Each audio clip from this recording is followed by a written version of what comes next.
yang menjadi perintah dalam syariat, di mana Rasul sallallahu alaihi wasallam menyatakan tabi'u bainal haji wal umrati,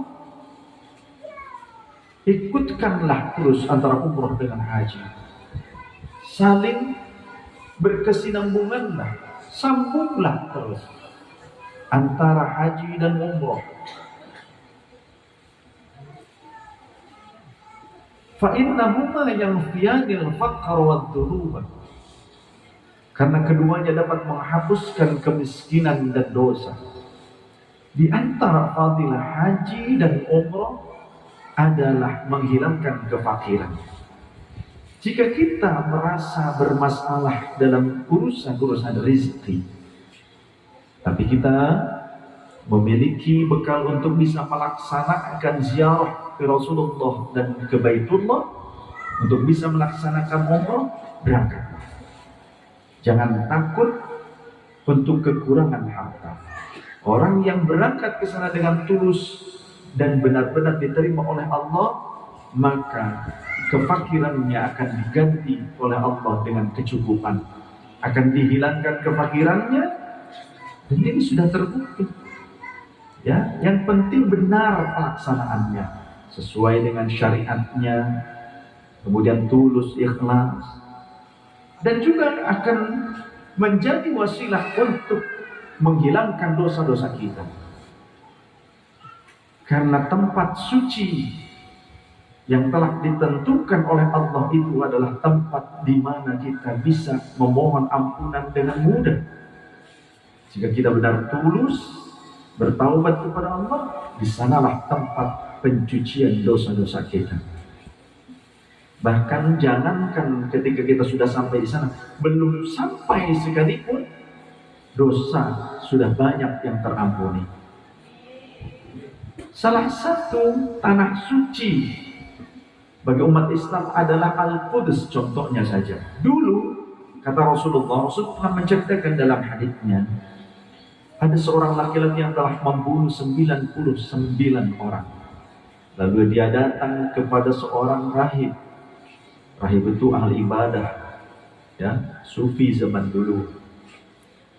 Bertanya, wahai rahib, wahai abid, aku ini telah membunuh 99 orang, tapi aku ingin bertaubat. Kiranya Allah akan mengampuni aku atau tidak? Si rahib tersebut menjawab, karena mendengar alasannya demikian, dia kesal. Gak mungkin Allah mengampunimu. Jawabannya demikian. Kamu sudah keterlaluan, sampai 99 orang kau bunuh. Maka saking kesal mendengar kalimat itu, jawaban itu, karena jawab, ya, dibunuhlah si rahib tersebut. Genap menjadi yang ke-100-nya. Aku nanya pengen tobat, kamu bilang Allah gak akan mengampuniku. Kagok. Jadi kagok tuan, dibunuh. Jadi yang ke-100. Lalu pergi dari situ, berjumpa dengan orang alim di zaman itu. Lalu ditanyakan, wahai alim, wahai syekh, aku telah membunuh 100 orang. Bahkan yang ke-100-nya adalah rahib ahli ibadah. Karena dia mengecewakan aku dengan jawabannya. Aku ini ingin tobat, kira-kira Allah akan mengampuni aku apa tidak? Jawaban si alim, Allah Maha luas ampunannya. Tapi jika kau memang benar bersungguh-sungguh ingin bertaubat kepada Allah, maka pergilah ke tanah suci. Waktu itu yang dituju adalah Al-Quds, Al-Aqsa.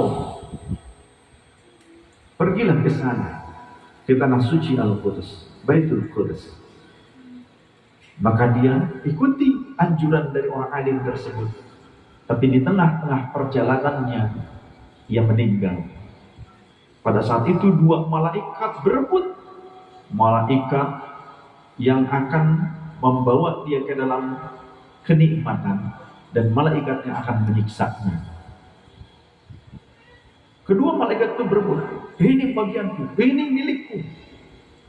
Semuanya berebut. Maka auhallahu ta'ala ilal ardi, Allah Ta'ala ilal malakani, kepada dua malaikat dulu. Allah mewahyukan kepada para malaikat, amarallahu ta'ala al-malakan, memerintahkan kepada malaikat tersebut agar mengukur jarak dari tempat dia berangkat sampai ke tempat dia mati, dari tempat dia mati sampai ke tanah suci yang dia tuju. Mana yang lebih dekat? Maka kemudian Allah mewahyukan ilal ardi, ke tanah, ke bumi, agar tanah yang telah dilalui memanjangkan 1 jengkal jaraknya. Sedangkan tanah yang akan dituju itu memendekkan 1 jengkal jaraknya. Sehingga ketika malaikat mengukur jarak tersebut, ternyata 1 jengkal lebih dekat ke tanah suci, 1 jengkal lebih panjang apa yang telah dia lalui. Maka di situ berarti ia berhak mendapatkan ampunanku, kata Allah. Kemudian malaikat rahmatlah yang membawanya. Maka orang-orang yang berniat untuk sampai ke tanah suci, ketika dia sudah menabung, meskipun belum sampai, maka pahalanya akan diberikan oleh Allah.